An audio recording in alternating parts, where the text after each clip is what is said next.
இன்று துர்காஷ்டமி நன்னாள்.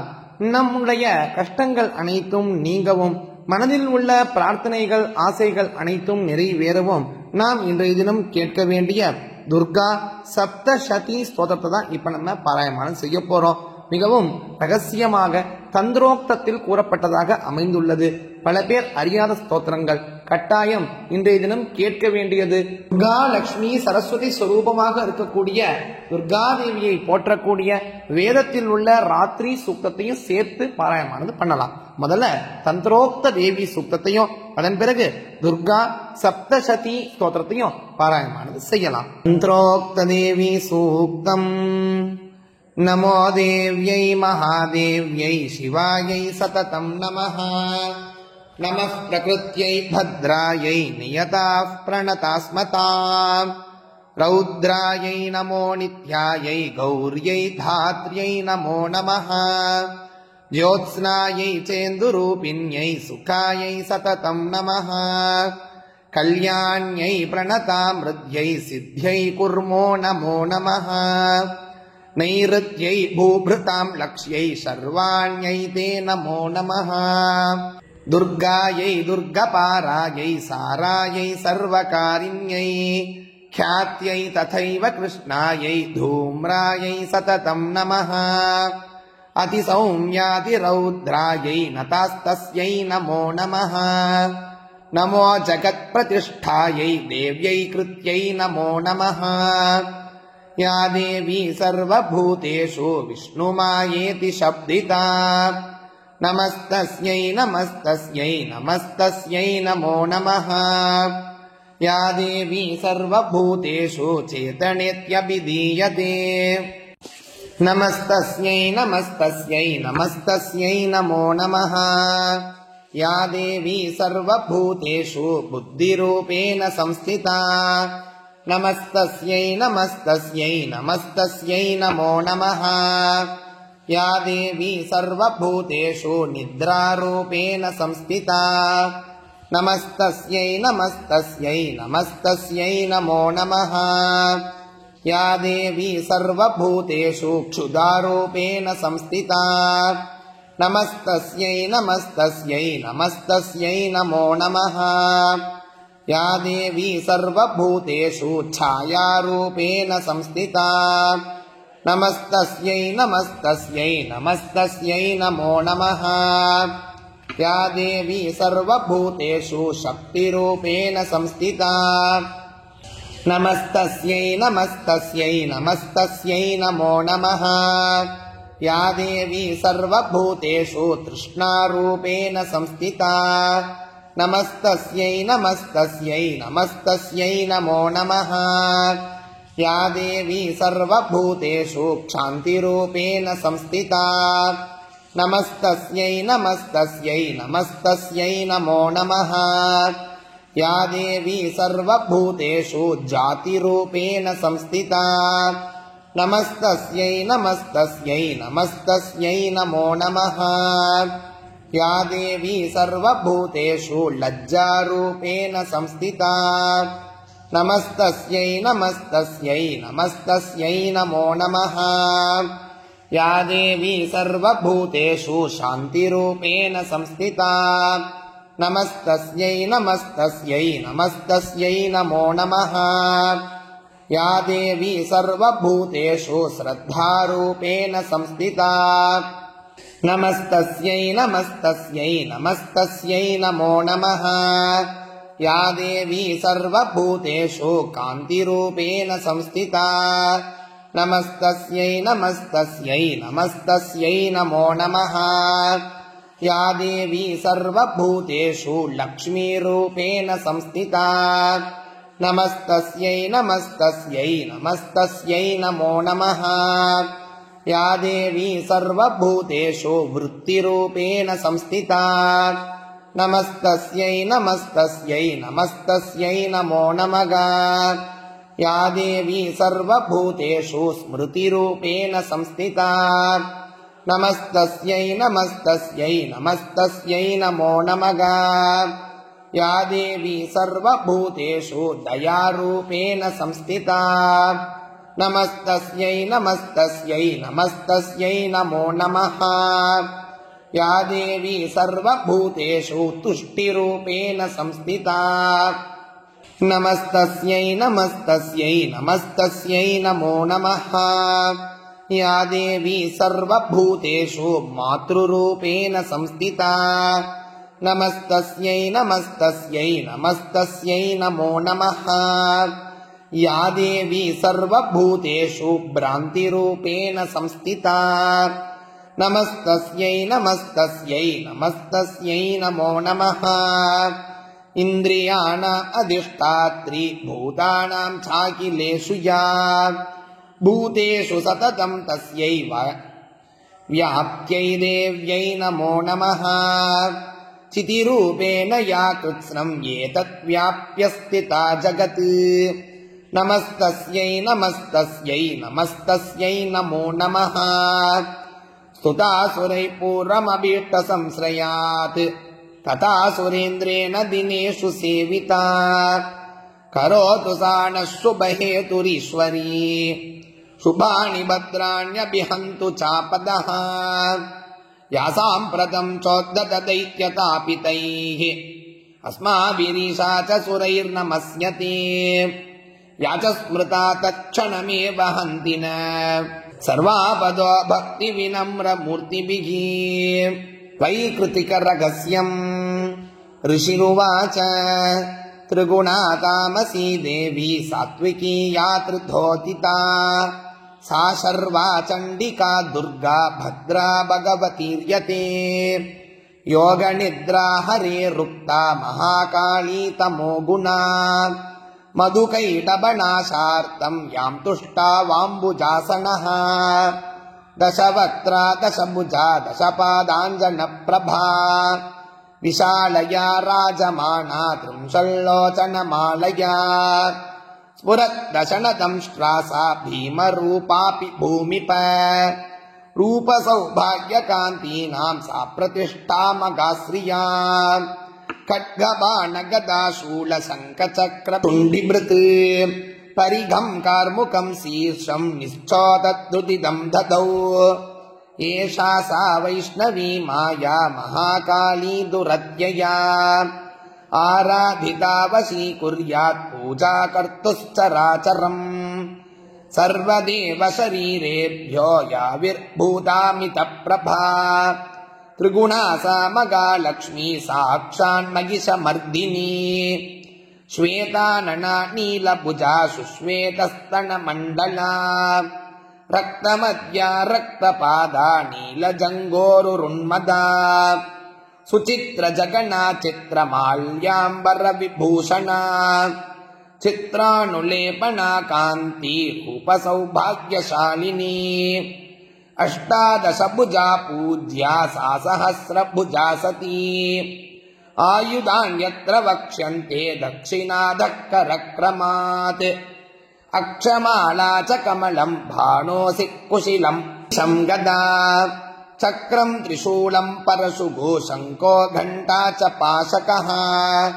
शक्तिर्दण्डश्चर्म चापं पाणपात्रं कमण्डलुगु अलङ्कृतभुजा मेभिः आयुधैः कमलासना सर्वदेवमयीमीशा महालक्ष्मी इमां नृप पूजयेत् सर्वलोकानां सदेवानां प्रभुर्भवेत् गौरी देगात् समुद्भूता या सत्त्वैकगुणाश्रया साक्षात् सरस्वती प्रोक्ता शुम्भासुरनिबर्हिणी दधौ चाष्टभुजा बाणान् मुसलं शूलचक्रभृत् शङ्खं घण्टां लाङ्गलं च कार्मुकं वसुधाधिप एषा सम्पूजिता भक्त्या सर्वज्ञत्वं प्रयच्छति निशुम्भमतिनी देवी शुम्भासुरनिबर्हिणी इत्युक्तानि स्वरूपाणि मूर्तीनां तव पार्थिव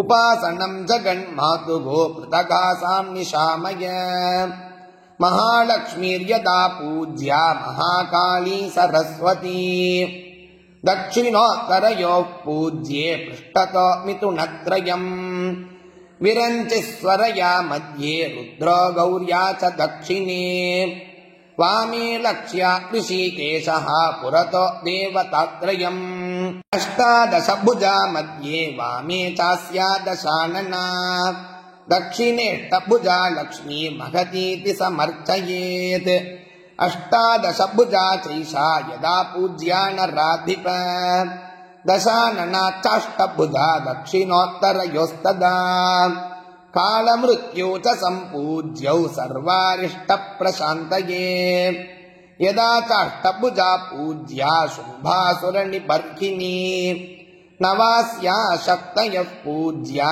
तदा रुद्रविनायकौ नमो देव्या इति स्तोत्रैर्महालक्ष्मीं समर्चयेत् अवतारत्रयार्चार्यां स्तोत्रमन्त्रास्तदाश्रयाः अष्टादशभुजा चैषा पूज्या महिषमर्दिनी महालक्ष्मीर्महाकाली सैव प्रोक्ता सरस्वती ईश्वरी पुण्यपापानां सर्वलोकमहेश्वरी महिषान्तकरी येन पूजिता स जगत्प्रभुः पूजयेत् जगतां धात्रीं चण्डिकां भक्तवत्सलाम् अर्घ्यादिभिरलङ्कारैर्गन्धपुष्पैस्तताक्षतैः धूपैर्दीपैश्च नैवेद्यै नानाभक्ष्यसमन्वितैः रुधिराक्तेन बलिना मांसेन सुरया नृप प्रणामाचमनीयेन चन्दनेन सुगन्धिना सकर्पूरैश्च ताम्बूलैर्भक्तिभावसमन्वितैः वामभागे क्रतो देव्याश्चिन्नशीर्षं मगासुरौ पूजयेन्महिषं येन प्राप्तं सायुज्यमीशया दक्षिणे पुरतः सिंहं समग्रं धर्ममीश्वरम् वागणं पूजयेद्देव्या धृतं येन चराचरम् कुर्याच्च स्तवनं धीमान् तस्या एकाग्रमानसः कृताञ्जलिर्भूत्वा स्तुवीतचरितैर्द्रिमैः एकेन वा मध्यमेन नैकेनेतरयोरिग चरितार्थं तु न जपेद्दपश्चित्रमवाप्नुयात् स्तोत्रमन्त्रैस्तुवीते मां यदि वा जगदम्बिकाम् प्रदक्षिण नमस्कारान् कृत्वा मूर्ध्नि कृताञ्जलिः क्षमापयेत् जगद्धात्रीं मुहुरतन्द्रितः प्रतिश्लोकं च जुहुयात् पायसं तिलसर्पिषा जुहुयात् स्तोत्रमन्त्रैर्वा चण्डिकायै शुभम् अविः नमो नमः पदैर्देवीं पूजयेत् सुसमाहितः प्रयतः प्राञ्जलिः प्रक्वः प्राणानारोप्य चात्मनि सुचिरं भावयेत् देवीं चण्डिकां तन्मयो भवेत् एवं यः पूजयेत् भक्त्या प्रत्यगं परमेश्वरीं भुक्त्वा भोगान् यथा कामं देवी सायुज्यमाप्नुयात् यो न पूजयते नित्यं चण्डिकां भक्तवत्सलाम् भस्मीकृत्यास्य पुण्यानि निर्दयेत् परमेश्वरी तस्मात् पूजय भूपाल सर्वलोकमहेश्वरी यतोक्तेन विधानेन चण्डिकां सुखमाप्स्यसि मूर्तिरहस्यम् ऋषिरुवाच नन्दा भगवती नाम या भविष्यति नन्दजा सास्तुता पूजिता भक्त्या वशीकुर्याञ्जगत्त्रयम् कनकोत्तमकान्तिः सा सुकान्तिकनकाम्बरा देवी कनकवर्णाभा कनकोत्तमभूषणा कमलाङ्कुशपाशाब्जै अलङ्कृतचतुर्भुजा इन्दिरा कमला लक्ष्मी सहस्री रुक्माम्बुजासना या रक्तदन्तिका नाम देवी प्रोक्ता मया नघ तस्याः स्वरूपं वक्ष्यामि शृणु सर्वभयापहम् रक्ताम्बरा रक्तवर्णा रक्तसर्वाङ्गभूषणा रक्तायुधा रक्तनेत्रा रक्तकेशातिभीषणा रक्ततीक्ष्णनका रक्तदशना रक्तदन्तिका पतिं नारीवाणुरक्ता देवी भक्तं भजेज्जनम् वसुदेव विशाला सा मेरुयुगलस्तनी दीर्घौ लम्भावति स्थूलौ तावतीव मनोहरौ कर्कशावति कान्तौ तौ सर्वानन्दपयोनिधि भक्तान् सम्पायतेद्देवी सर्वकामदुघौ स्तनौ खड्गम् पात्रम् च मुसलम् लाङ्गलम् च बिभर्ति सा आख्याता रक्तचामुण्डा देवी योगेश्वरीति च अनया व्याप्तमखिलम् जगत्स्थावरजङ्गमम् इमाम् यः पूजयेत् भक्त्या सव्याप्नोति चराचरम् अधीते इमम् नित्यम् रक्तदन्त्या वपुस्तवम् तम् सा परिचरेत् देवी पतिम् प्रियमिवाङ्गना शाकम्भरी नीलवर्णा नीलोत्पलविलोचना गम्भीरणाभिस्त्रिवली विभूषिततनूदरी सुकर्कशसमोत्तुङ्ग वृत्तपीनघनस्तनी मुष्टिम् शिलीमुखा पूर्णम् कमलम् कमलालया पुष्पपल्लवमूलादिपलाढ्यम् शाकसञ्जयम् काम्यानन्तरसैर्युक्तम् क्षुत्रुन्मृत्युर्जरापगम् कार्मुकम् च स्फुरत्कान्ति बिभ्रति परमेश्वरी शाकम्भरी शताक्षी सा सैव दुर्गा प्रकीर्तिता विशोका दुष्टदमनी शमनी दुरितापदा उमाम् गौरी सती चण्डी कालिका सा च पार्वती शाकम्भरीं स्तुवन् ध्यायन् जपन् सम्पूजयन्नमन् अक्षय्यमश्नुते शीघ्रम् अन्नपानामृतम् फलम् भीमापि नीलवर्णा सा दंष्ट्रा दशनभासुरा विशाललोचना नारी वृत्तपीनघनस्तनी चन्द्रहासम् च डमरुम् शिरः पात्रम् च बिभ्रति एकवीरा कालरात्रिः सैवोक्ता कामदास्तुता तेजोमण्डलदुर्धर्षा भ्रामरी चित्रकान्तिभृत् चित्रानुलेपना देवी चित्राभरणभूषिता चित्रभ्रमरपाणी सा महामारीति गीयते इत्येता मूर्तयो देव्या व्याख्याता वसुधाधिप जगन्मातुश्चण्डिकाया कीर्तिता कामधेनवगा इदम् रहस्यम् परमम् न वाच्यम् कस्यचित् त्वया व्याख्यानम् दिव्यमूर्तीनाम् अभीष्टफलदायकम् तस्मात् सर्वप्रयत्नेन देवीम् जप निरन्तरम् सप्तजन्मार्चितैर्घोरैः ब्रह्महत्या समैरपि पाठमात्रेण मन्त्राणामुच्यते सर्वकिल्बिषैः देव्या ध्यायन्मयाख्यातम् गुह्यतरम् महत् तस्मात् सर्वप्रयत्नेन सर्वकामफलप्रदम् तन्त्रोक्तरात्रिसूक्तम् विश्वेश्वरीम् जगद्धात्रीम् स्तुतिसंहारकारिणीम् निद्राम् भगवतीम् विष्णो अतुलाम् तेजसः प्रभुः ब्रह्मोवाच त्वम् स्वाहा त्वम् स्वधा त्वम् जीवषट्कारस्वरात्मिका सुधा त्वमक्षरे नित्ये त्रिधा मात्रात्मिका स्थिता अर्धमात्रा स्थिता नित्या यानुच्चार्या विशेषतः त्वमेव सन्ध्या सावित्री त्वम् देवी जननी परा त्वयैतद्धार्यते विश्वम् त्वयैतत्सृजते जगत् त्वयैतत्पाल्यते देवी पत्स्यन्ते च सर्वदा विसृष्टौ सृष्टिरूपा त्वम् स्थितिरूपा च पालने तथा संहृतिरूपान्ते जगतोऽस्य जगन्मये मगाविद्या मगामाया महामेधा मगास्मृतिः महामोहा च भवति महादेवी महासुरी प्रकृतिस्त्वम् च सर्वस्य गुणत्रय विभाविनी कालरात्रिर्मगा रात्रिर्मोहरात्रिश्च दारुणा त्वम् श्रीस्त्वमीश्वरी त्वम् ह्री त्वम् बुद्धिर्बोधलक्षणा लज्जा पुष्टिस्तथा तुष्टिः त्वम् शान्तिक्षान्तिरेव च खड्गिनी शूलिनी घोरा गदिनी चक्रिणी तथा शङ्किनी चापिनी भाण विशुण्डी परिघायुधा